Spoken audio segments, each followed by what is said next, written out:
The stagecoach driver had warned Edith Grayson 3 times before Cheyenne that the man waiting to marry her had buried 2 wives already.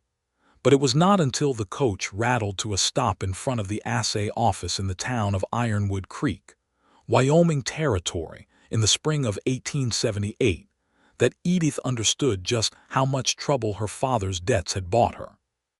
She stepped down onto the dust of Main Street with her spine straight as a fence post, one gloved hand gripping the handle of a battered steamer trunk that held everything she owned in the world, including a stack of unpaid notes bearing her late father's signature.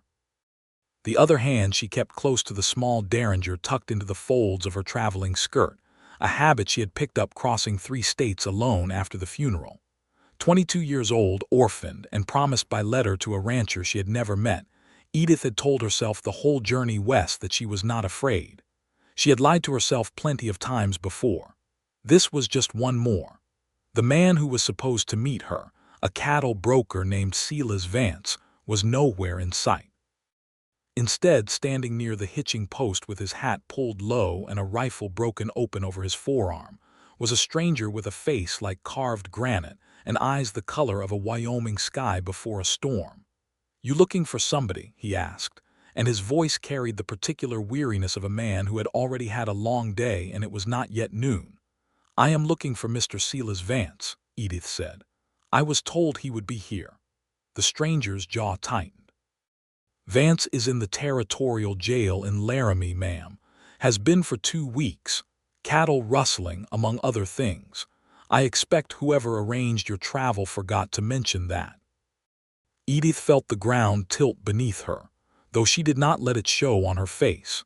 She had spent $400 she did not have on a train ticket and a stagecoach fare to marry a man who was, apparently, sitting behind bars in a town 60 miles away.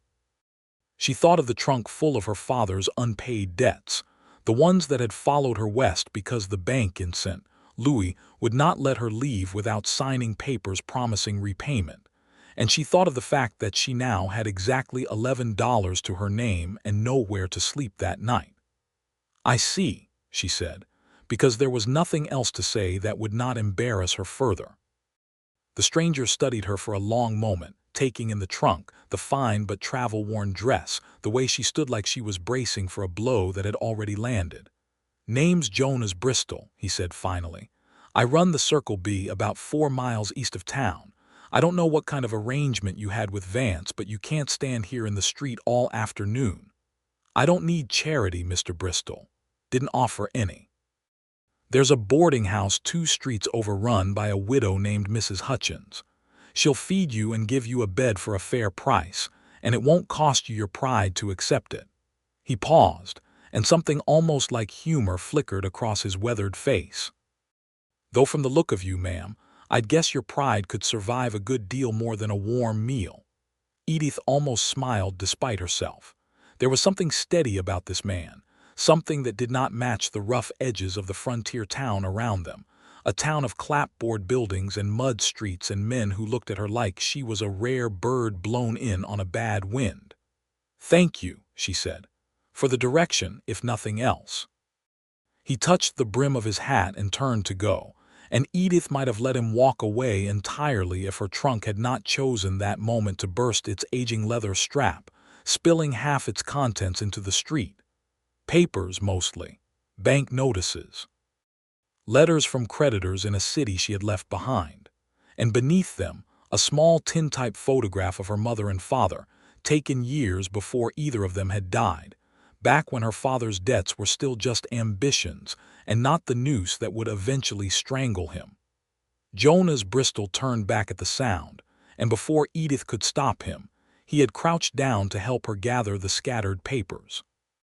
She watched his eyes catch on one of the notices, a demand for payment from a St. Louis bank totaling nearly $3,000, and she felt her face go hot with a shame she had not expected to feel in front of a stranger. "My father was not a careful man with money," she said stiffly, snatching the paper from his hand before he could read further. "He believed in good fortune more than good sense. He died believing his ship would come in. It never did. A lot of men die that way. Jonas said, without judgment, which surprised her. He handed her the tintype photograph carefully, as though he understood its worth had nothing to do with money. Debts don't make a person, Miss Grayson. What a person does about them does. You know my name. You wrote it on the shipping label of your trunk, bold as brass. He almost smiled again, and this time it reached his eyes. Whatever you came out here running from, or running to, you're going to need somewhere to stay tonight that isn't the street. Mrs. Hutchins' boarding house. Ask for the room at the back, it's quieter. He helped her fasten the trunk's broken strap with a length of rawhide cord from his own saddlebag, refused her thanks with a shake of his head, and rode off toward the edge of town, leaving Edith standing alone in the dust with her ruined plans and her heart pounding harder than she wanted to admit. The boarding house was exactly where he said it would be, a two-story clapboard building with faded blue shutters and the smell of fresh bread drifting from an open kitchen window. Mrs. Hutchins turned out to be a broad-shouldered woman of perhaps 50 with flour on her apron and no patience for nonsense, who took one look at Edith's face and said, "You look like a woman who has had a very bad day. Sit down before you fall down." Over a bowl of stew that Edith could not afford but ate anyway because Mrs. Hutchins refused payment until she had gotten some color back in her cheeks, Edith learned the fuller shape of her predicament. Silas Vance had indeed been arrested for cattle rustling, along with running a small operation of forged land deeds that had swindled half a dozen families in the county. He had also, it emerged, corresponded with at least 2 other women through matrimonial advertisements in newspapers back east, promising marriage and a comfortable ranch life that did not exist in the way he described it. Edith was not his first intended bride, and she would certainly not be his last victim had she arrived a few weeks earlier. "You are luckier than you know," Mrs. Hutchins said, refilling Edith's cup with strong black coffee. "Lucky you did not marry that snake before the law caught up to him.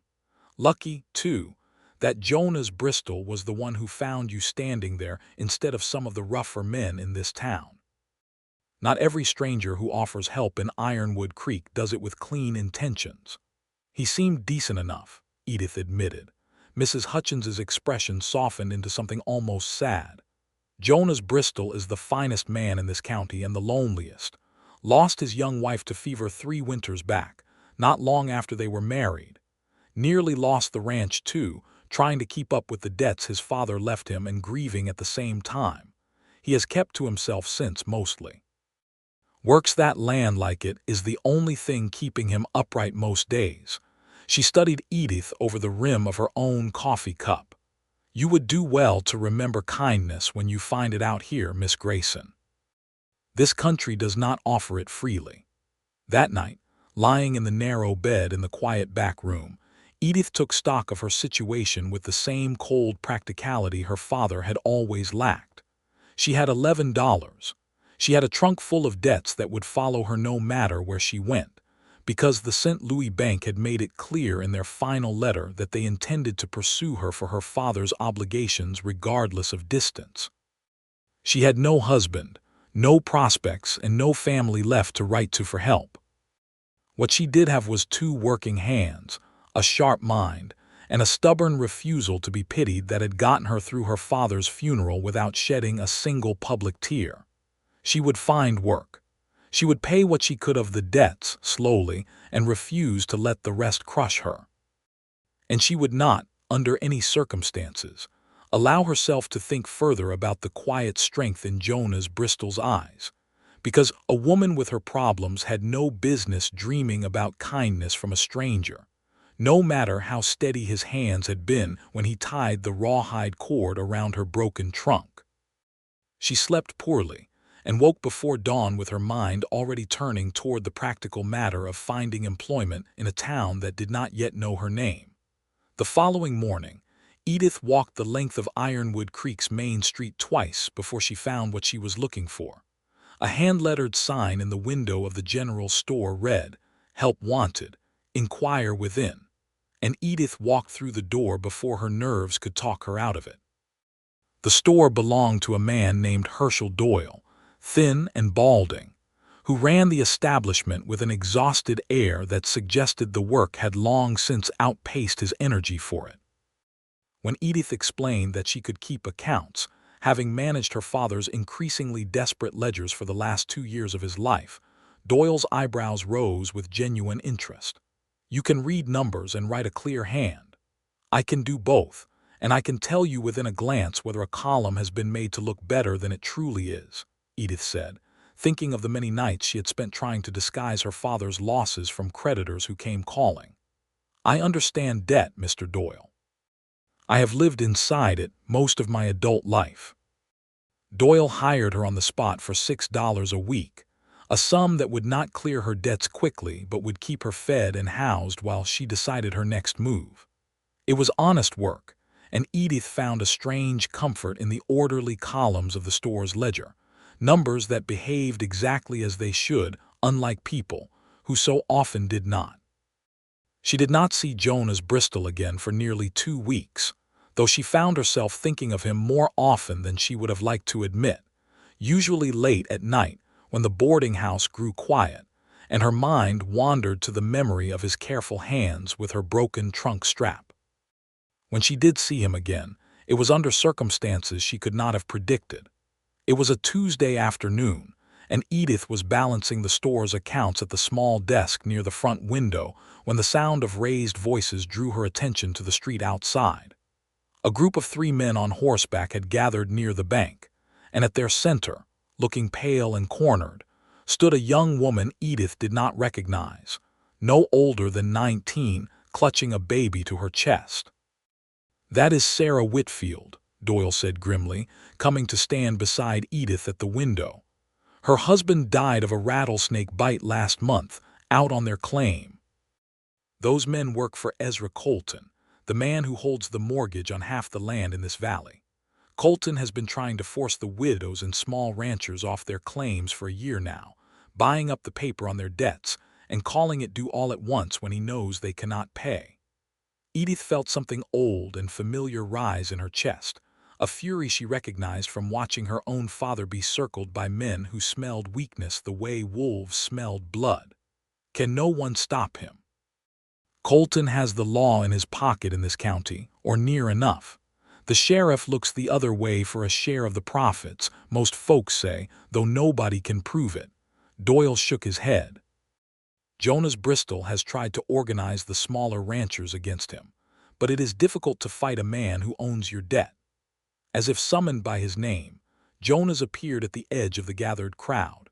Riding in fast from the direction of the Circle B, he dismounted before his horse had fully stopped and strode toward the confrontation with the particular calm of a man who had learned that anger, however justified, rarely won an argument with men like Colton's hired hands.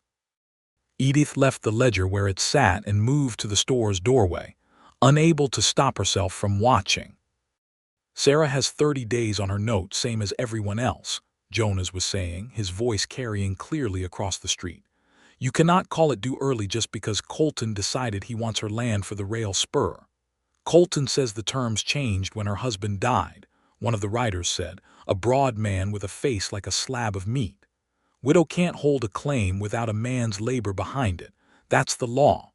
"That is not the law, and you know it," Jonas said. "That is Colton's greed dressed up as a rule he made up this morning." The standoff might have turned uglier had Edith not, in that moment, done something that surprised even herself. She walked directly into the street, ledger book still in hand, and addressed the broad-faced rider with the same crisp authority she had once used to fend off her father's most aggressive creditors.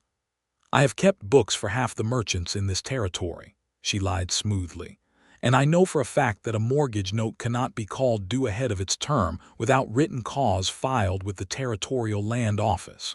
If Mr.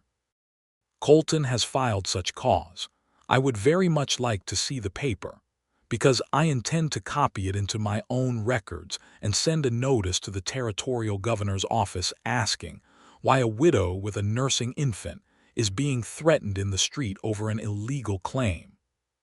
It was admittedly more bluff than fact, since Edith knew only the general shape of mortgage law from her father's own ruinous dealings, but she delivered it with such unshakable confidence that the broad-faced rider hesitated, glancing at his companions. "We don't want trouble with the governor's office," one of the other men muttered. "Then perhaps you should ride back to Mr.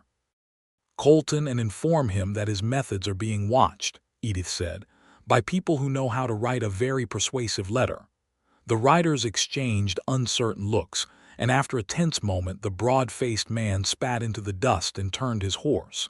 "This ain't finished," he said, though the threat had lost most of its teeth. "Colton will be back with the sheriff next time."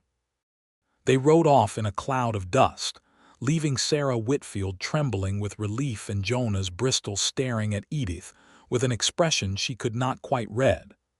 "That was either very brave or very foolish, Miss Grayson," he said once the riders were out of earshot. "Perhaps both," Edith admitted, her heart still hammering from the confrontation. "I have found those two qualities often travel together in matters of debt and survival." Sarah Whitfield, still clutching her baby close, turned to Edith with tears in her eyes. "Thank you. I did not know what I would have done." "You would have found a way," Edith said, more gently than she had spoken to anyone since arriving in Ironwood Creek. "Women like us generally do."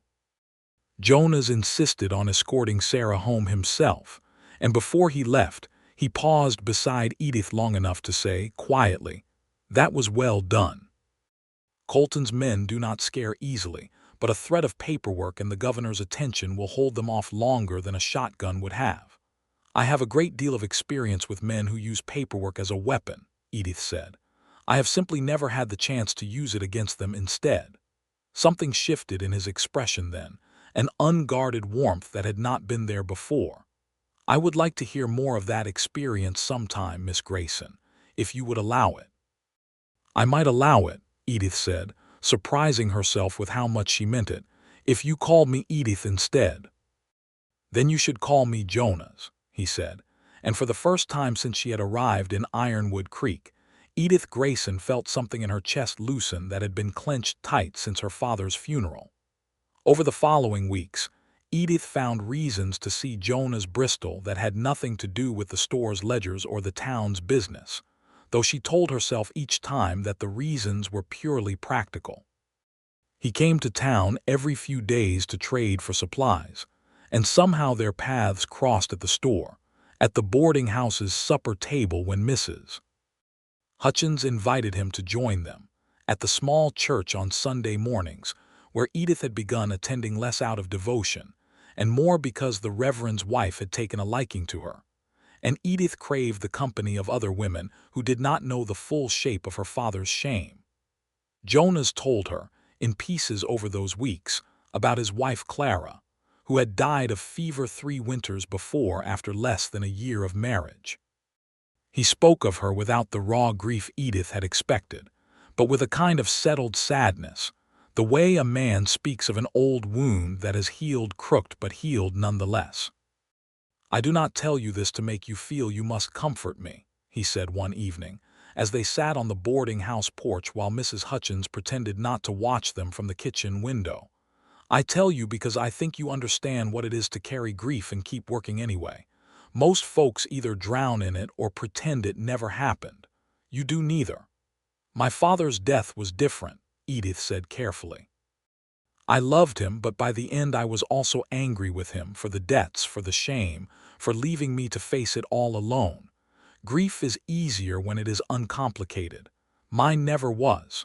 "Grief is rarely uncomplicated," Jonas said. "I loved Clara, but I was also relieved, God forgive me, when the suffering finally ended. That relief has haunted me longer than the grief itself." Edith reached over without entirely deciding to and rested her hand over his on the porch railing. "That does not make you a monster, Jonas. It makes you a man who watched someone he loved suffer and wanted it to stop. There is no shame in that." He turned his hand beneath hers, palm to palm, and for a long moment neither of them spoke, the Wyoming evening settling around them in shades of purple and gold. It was during this same period that Edith learned the fuller shape of Jonas's own troubles, troubles that mirrored her own more closely than she had expected. The Circle B carried debts of its own, inherited from his father's overambitious expansion of the herd in years before drought and hard winters had thinned the cattle and the profits both. Ezra Colton held a portion of that debt as well, having bought up the note from a bank in Cheyenne that had grown nervous about the ranch's prospects. He wants the Circle B same as he wants Sarah Whitfield's claim and half a dozen others in this valley, Jonas explained one afternoon, as Edith helped him load supplies into his wagon outside Doyle's store. The rail spur is coming through this valley within 2 years, and whoever owns the land along its planned route stands to make a fortune selling it to the railroad. Colton has been buying up debt and foreclosing quietly for over a year, always careful to keep it looking legal enough that the territorial law will not intervene. How much do you owe him? $800 due by the 1st of September. If I cannot pay it or refinance it elsewhere, he takes the ranch. Edith did the mental arithmetic quickly, the same way she had once calculated her father's ever-shrinking margin for survival. That is 3 months from now. 3 months, and a herd that will not be ready to sell until fall roundup, which comes after the note is due. Jonas's jaw tightened. I have tried the bank in Cheyenne for a loan to cover it, but they will not lend against a ranch that Colton has already marked as trouble. It seems, Miss Grayson, that you and I have more in common than either of us expected when you stepped off that stagecoach. We do, Edith agreed, and then, because the idea had been forming in her mind for days and she could no longer keep it to herself, she added, what if there were a way to raise the money before September, without relying on a bank that has already made up its mind against you? Jonas looked at her with curious interest. I am listening. Edith's plan, when she finally laid it out fully over supper that evening at Mrs. Hutchins's table, was born from the same desperate resourcefulness that had kept her father's household running for far longer than his finances alone should have allowed. She proposed that Jonas sell off a portion of his herd early, at a slight loss compared to fall prices, but enough to raise perhaps $300, while she used her position at the store and her growing friendships among the town's other struggling ranchers and widows to organize a kind of cooperative fund, where those threatened by Colton's debt-buying scheme pooled small amounts of capital to help each other meet critical payments, with the understanding that the favor would be repaid and passed forward when others faced the same crisis. It is not so different from what mutual aid societies do back east, Edith explained, or what churches have always done for their poorer members. We simply organize it more deliberately, and among people who understand that Colton benefits from all of us fighting alone instead of together. You think the other ranchers would agree to this? I think Sarah Whitfield would agree to it in a heartbeat, after what nearly happened to her. And I have gotten to know several of the other families through the store. People are more willing to help their neighbors than Colton assumes, especially once they understand he is doing the same thing to all of them. Jonas studied her across the table with an expression of undisguised admiration. You are a remarkable woman, Edith Grayson. I am a woman who has spent her whole life watching debt destroy the people she loved, Edith said quietly. I do not intend to watch it happen again if I can help it. Over the following weeks, Edith's plan took shape with more success than either of them had dared to hope. She spoke with Sarah Whitfield first, who agreed immediately and contributed the small sum she had managed to save from selling eggs and preserves at the general store. She spoke with the Hendersons, an aging couple whose small spread bordered the Circle B, and with the Alvarez family, who ran cattle on leased land near the river and had lost 2 calves to Colton's men in a dispute over grazing rights the previous winter. Piece by piece, dollar by dollar, a fund began to grow, not enough on its own to save any single family from ruin, but enough, combined with what each family could raise through their own efforts, to make the difference between survival and losing everything. Jonas, for his part, drove 80 head of cattle to the rail depot in Cheyenne earlier than planned, accepting a lower price than fall would have brought but securing hard cash in hand. The trip took nearly 2 weeks, and Edith found herself watching the road east with an anxiety that surprised her in its intensity, realizing only when he finally returned, dust-covered and exhausted but successful, how much she had come to care for his safe return. "You were worried," he said, reading her face as he dismounted in front of the boarding house. "I was concerned for the fund's investment," Edith said primly, though her hands were already reaching for his, checking without quite meaning to for any sign of injury. "Of course," Jonas said with the ghost of a smile. "Purely financial concern." "Purely," Edith agreed, though neither of them believed it, and when he pulled her into an embrace right there on the boarding house steps, in full view of Mrs. Hutchins and half the street, Edith did not pull away. It was, perhaps inevitably, around this time that Ezra Colton himself became aware of the cooperative fund growing quietly among the ranchers he had assumed would remain isolated and easy prey. Colton was a man in his 50s, prosperous in the particular way of men who had made their fortune through other people's misfortune, with a silk vest that seemed deliberately out of place among the working clothes of Ironwood Creek, and a smile that never quite reached his cold eyes. He confronted Jonas directly one afternoon at the general store, where Edith happened to be working at the counter, and heard the entire exchange. "I understand you have been organizing my debtors against me, Bristol," Colton said, his voice pleasant in a way that made the threat beneath it more unsettling. "Pooling funds, helping each other meet notes early. Clever. Though I wonder if you have considered that I could simply call in all the notes at once, before your little cooperative has time to help everyone."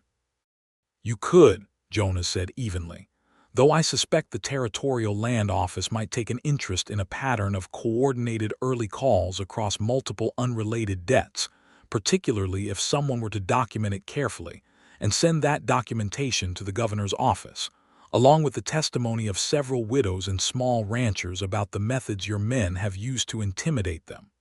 Colton's smile flickered, just slightly. "That sounds like a threat, Mr. Bristol." "It is an observation, Mr. Colton. I have found that men who operate in shadows generally prefer to keep operating there. Bringing attention to your methods does not benefit you, even if it costs me something in the process."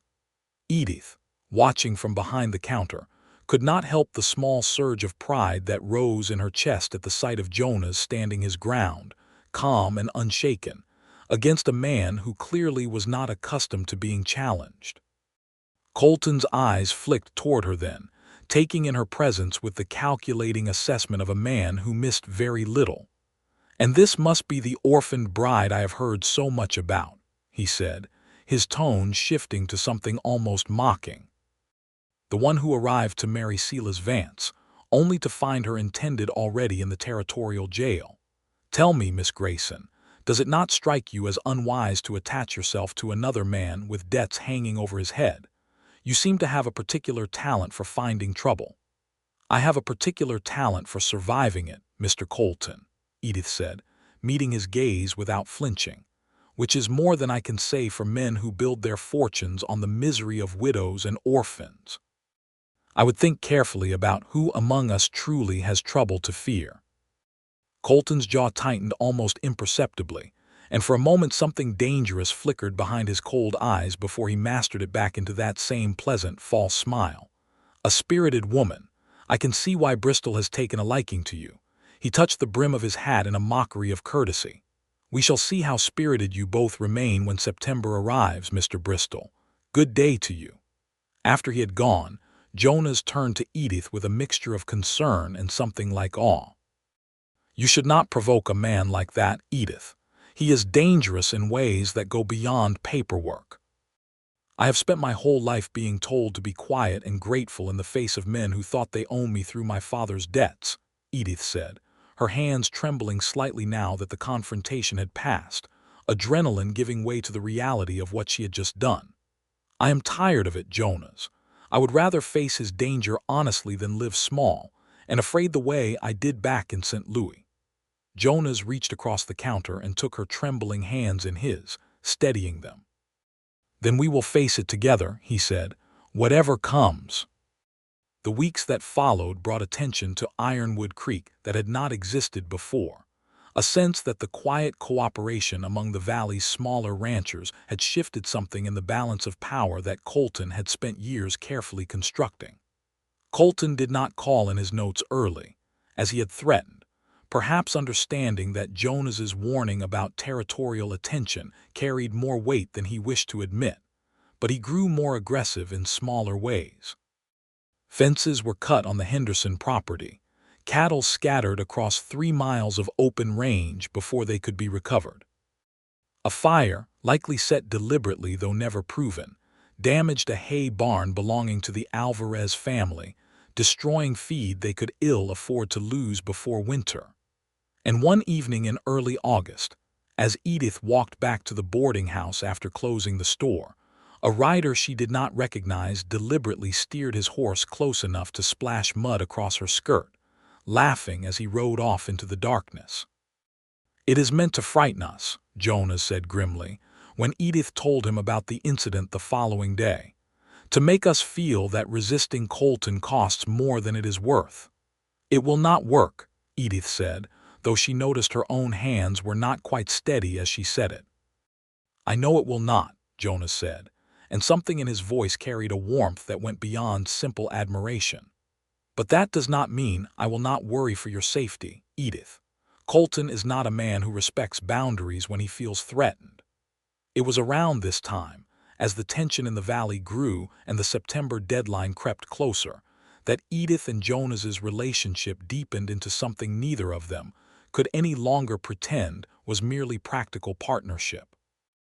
Late evenings spent poring over the cooperative funds accounts stretched into conversations about their pasts, their hopes, the small dreams they had each nearly given up on before circumstances brought them together. Jonas told her about wanting, once, to expand the Circle B into a proper horse breeding operation, a dream he had set aside when his father's debts, and then Clara's illness had consumed all his energy and resources. Edith told him about her own long-buried wish to have been allowed an education beyond what her father's dwindling finances had permitted, a hunger for learning that she had satisfied as best she could through borrowed books and long nights of self-instruction. "You could still pursue that," Jonas said one evening, as they walked along the creek that gave the town its name, the late summer air warm and fragrant with wild sage. "There is no reason a woman as sharp as you should not seek out more education, if that is what she wants." "And you could still breed horses," Edith countered, "once this business with Colton is settled and the ranch is secure." "Once this business with Colton is settled," Jonas repeated, and then more quietly, "Edith, I did not expect, when I found you standing in the street with your trunk spilled open, that I would come to feel about you the way I do now. I loved Clara and I do not regret that love, but I did not think I would find room in my heart again for anyone else. I was wrong." Edith's breath caught in her throat. "Jonas, I am not asking for an answer tonight," he said quickly, though his eyes searched hers with unmistakable hope. "I know you came out here under circumstances that were forced upon you, and I would not have you feel forced again, by me or by anyone. But I wanted you to know how I feel, before September comes and brings whatever trouble it will bring." Edith reached up and touched his weathered face with a tenderness that surprised her with its intensity. "I have spent my whole life being careful with my heart, Jonas, because I watched what carelessness did to my father, how his hopes and his debts tangled together until neither could be separated from the other. But I do not feel careful when I am with you. I feel like myself, perhaps for the first time since my mother died. I love you too, though I have been too frightened to say it until now." Their first kiss, there beside the creek in the fading Wyoming light, was gentle and searching, carrying within it all the careful hope of two people who had each learned, through hard experience, that love could be as much a burden as a gift, and who had chosen, despite that knowledge, to reach for it anyway. They did not speak of marriage that evening, both of them aware that the practical matters of debt and danger still hung unresolved over their futures. But something had shifted between them that neither would take back. A promise made not in words, but in the steady way Jonas's hand found hers as they walked back toward town beneath the first stars of evening. The cooperative fund, by the end of August, had grown to nearly $600, drawn from the careful contributions of a dozen families across the valley, each giving what they could spare and trusting that the arrangement would hold when their own turn for crisis arrived. Combined with the money Jonas had raised from his early cattle sale, it was enough, just barely, to cover the $800 owed to Colton by the September deadline, though it would leave both the cooperative fund and the Circle B's own reserves dangerously thin heading into winter. It was 3 days before the note came due that the true danger of their situation revealed itself in a way none of them had anticipated. Edith was closing the general store for the evening, the September sun already beginning its early descent toward the mountains, when she heard the sound of hoofbeats approaching at a gallop, far faster than the ordinary pace of townsfolk heading home for supper. She looked up to see Sarah Whitfield's young hired hand, a boy of perhaps 16 named Toby, riding hard toward the store with an expression of pure terror on his face. "Miss Grayson," he gasped, pulling his horse to a skidding stop. "You have to come quick. Mr. Bristol, he's been hurt bad." Colton's men, they came out to the Circle B, said they were checking the fence line, but it was an ambush. Mr. Bristol tried to stop them from cutting into the herd, and one of them, he had a gun. Edith's heart seized with a fear so absolute it nearly buckled her knees. "Is he alive?" "He was when I left to fetch you and the doctor, ma'am, but there was a lot of blood." Edith did not remember mounting the horse Doyle kept behind the store for emergencies, did not remember the ride out to the Circle B that seemed to take both an eternity and no time at all, her mind consumed entirely by a prayer she had not spoken since her mother's death. "Please, please let him be alive when I arrive."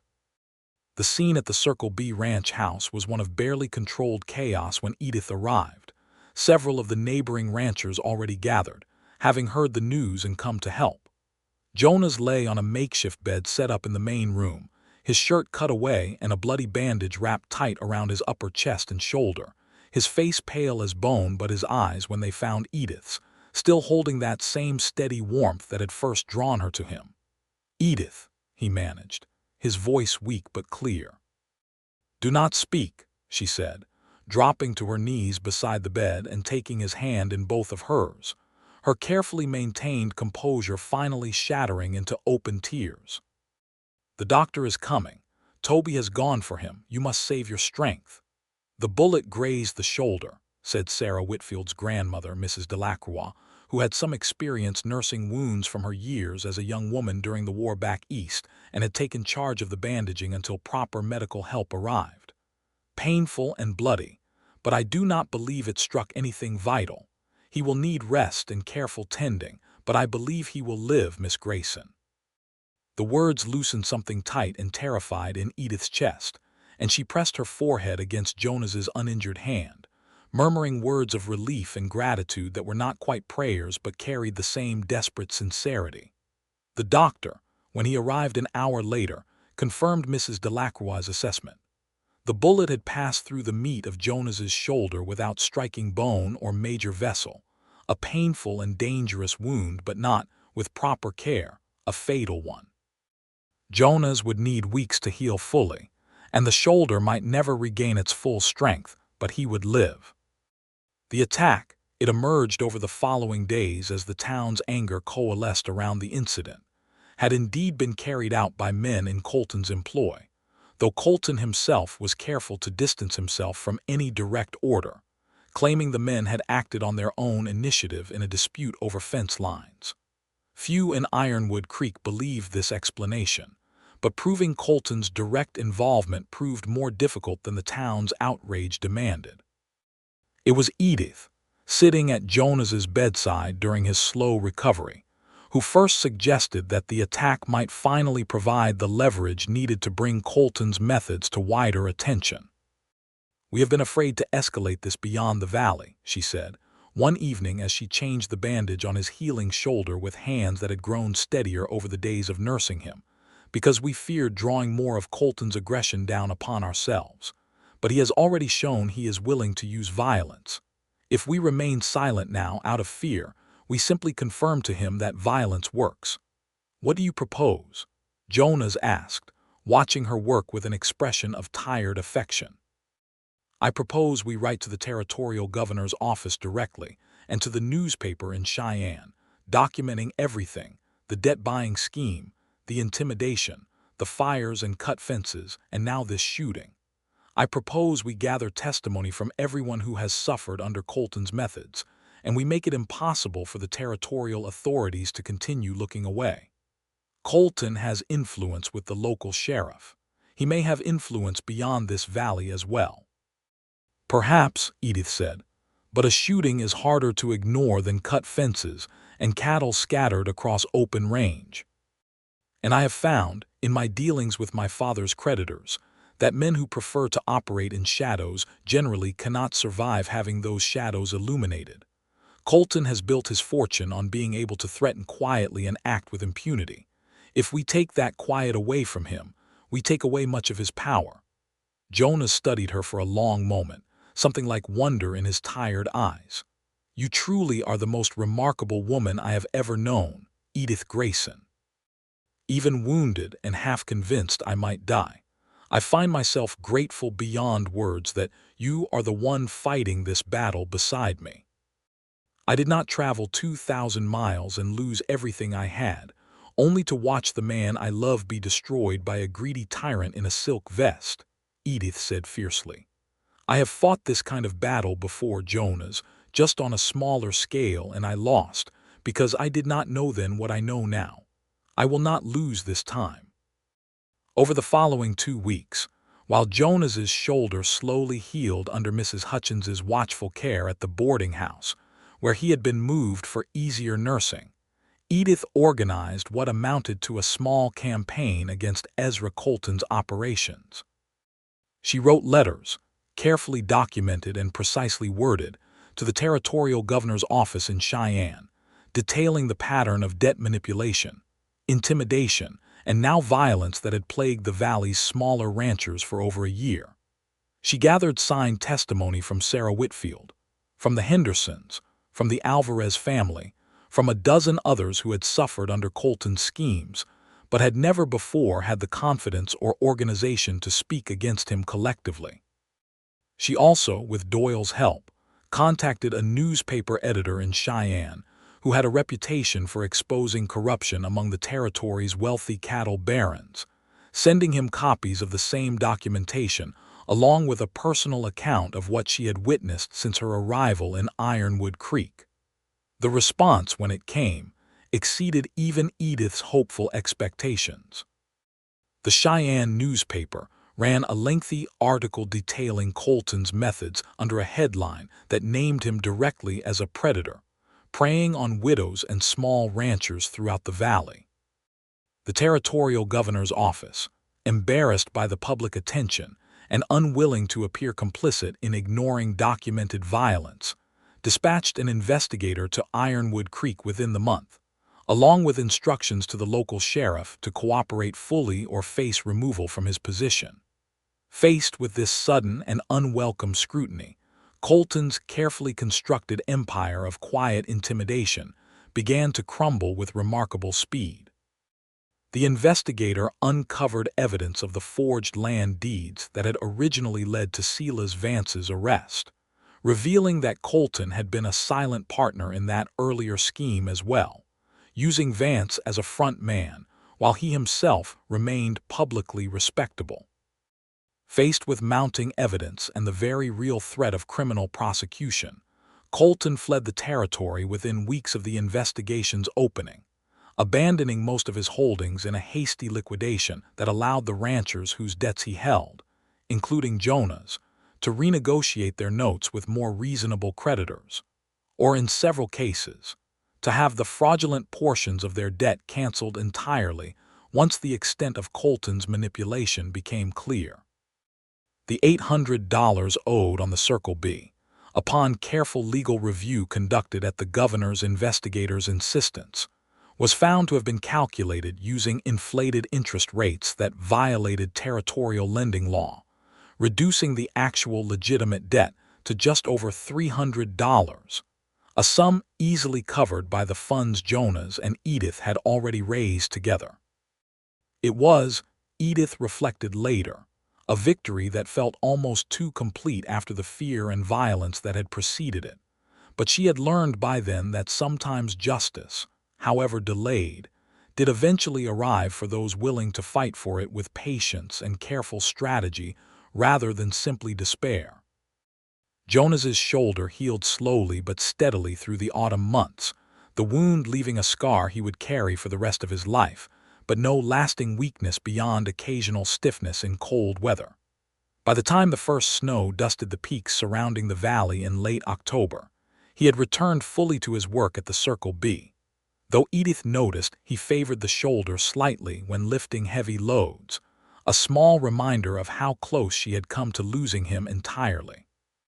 It was on a crisp evening in early November, with the aspens along the creek turned to brilliant gold, and the air carrying the particular clean cold that preceded winter in the high country, that Jonas asked Edith to marry him properly, not through the desperate arrangement of a mail-order advertisement gone wrong, but through his own heart's clear and considered choice.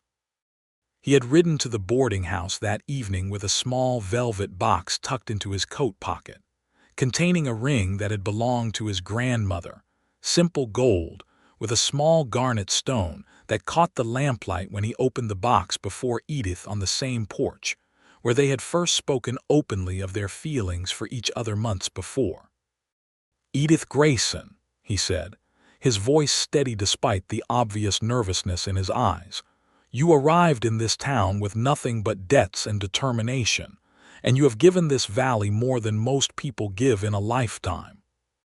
You organized widows and ranchers who had never trusted each other before into something strong enough to defeat a man who thought himself untouchable.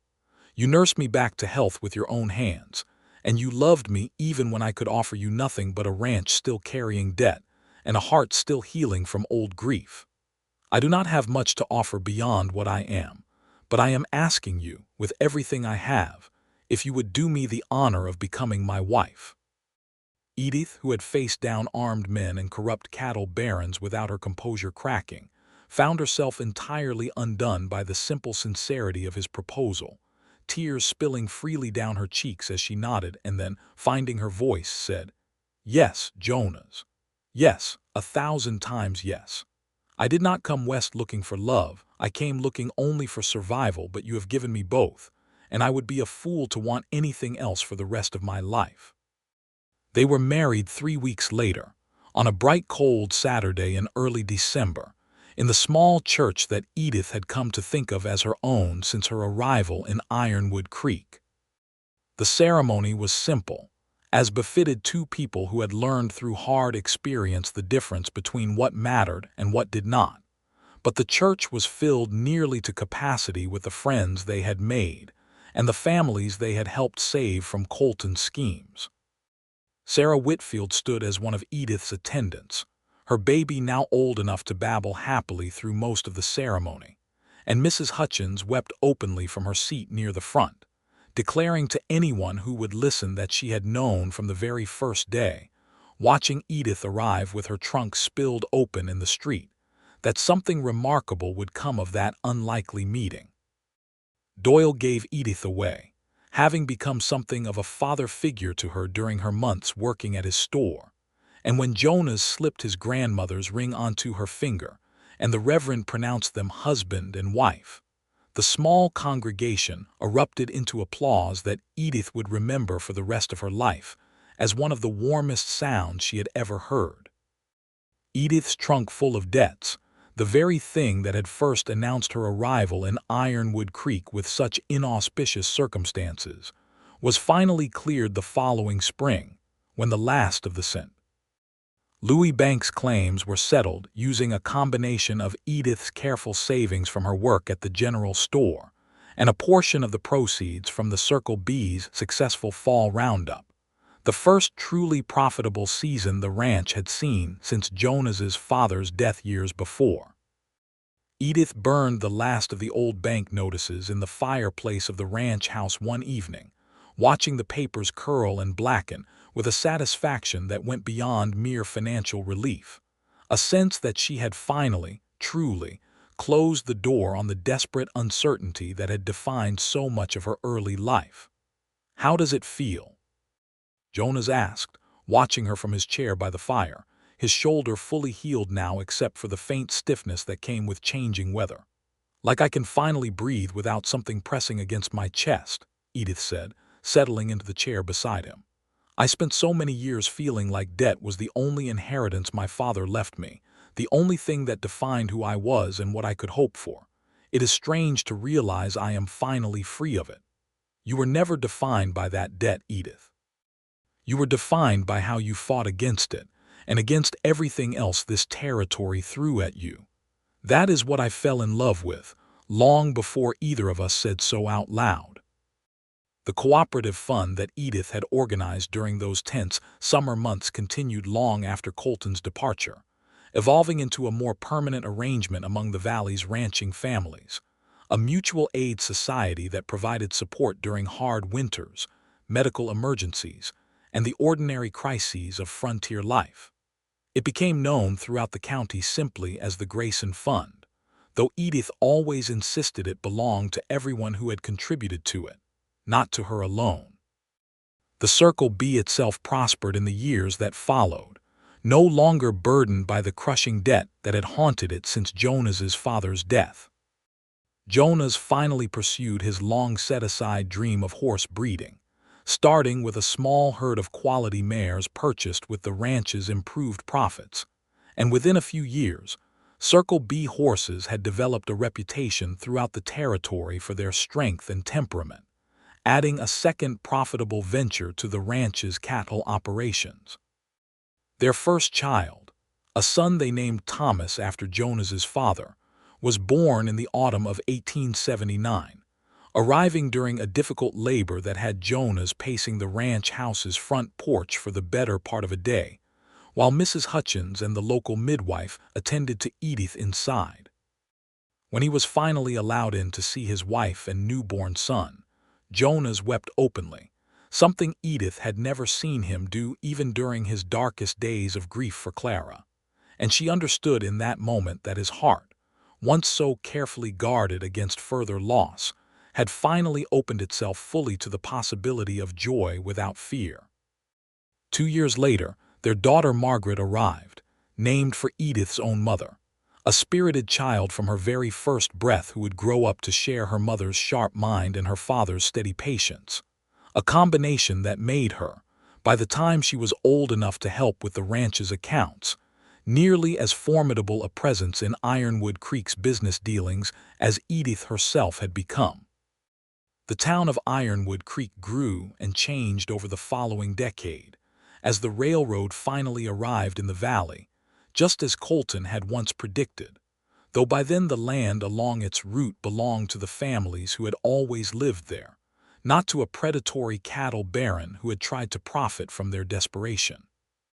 The rail spur brought new prosperity to the region, and Edith, drawing on the same organizational skill that had once united the valley's ranchers against Colton, helped establish a proper school in Ironwood Creek, ensuring that children throughout the valley, regardless of their family's wealth or debts, would have access to the education she herself had been denied in her own childhood. Jonas served for many years on the town council, his reputation for fairness and steady judgment making him a natural choice for leadership in the growing community, while Edith's work with the Mutual Aid Society expanded to include a small lending library and eventually a proper bank, one committed to fair lending practices that would never again allow a man like Colton to prey upon the vulnerable through predatory debt.